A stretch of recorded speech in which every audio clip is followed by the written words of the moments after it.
Gjë tjetër, duan të marrin dhe të vetmin institucion që e kanë patur me një ujdi me opozitën. Para 5 vite shap kur kanë patur. Duan ta marrin, le ta marrin, ne s'kemi asnjë. Domethënë, ky është Edi Rama i pangokur, do të ketë çdo pushtet në durët e tij. Por të jetë i sigurt se s'do na imponoj kur të votojmë kandidat që nuk meritojnë. Në fakt, për një sqarim për avokatin e popullit, zoti Balla ka deklaruar se propozimi do të jetë për një avokat të ri populli nga shoqëria civile, pra jo politik. Pra le ta themi një avokat të pavarur populli. Ne kemi një avokat të ri të popullit nga shoqëria civile. Besim Rexhoni është kryetar i Unionit të përndjekurve politik. Kandidatura e tij, në rast se rikthehej tek seancat e parlamentit të shkuar, erdhi në votim në parlament. Niko Peleshi, që Zoti i ka dhënë mbiemrin që meriton, po,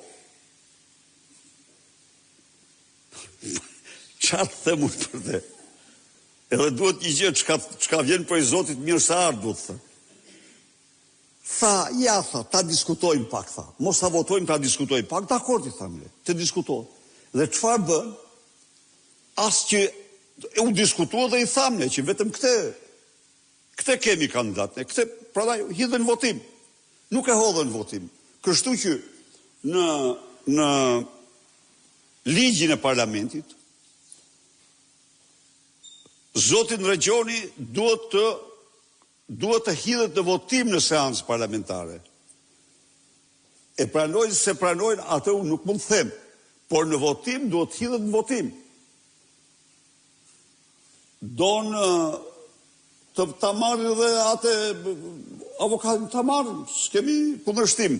Por rregulli ka qenë gjithnjë që është propozimi i opozitës. Dhe opozita ka disa. Ka propozuar atë shoqëri civile, ajo është kryetari një shoqate, apo jo? Një njeri me një eksperiencë, një njeri që e ka në çështjet drejtave të njerëzit, e ka në gen, e ka në gjak. Ose fjala për këtë. Po ata s'duan. Ose qoftë se duan, ja ku është kandidatura.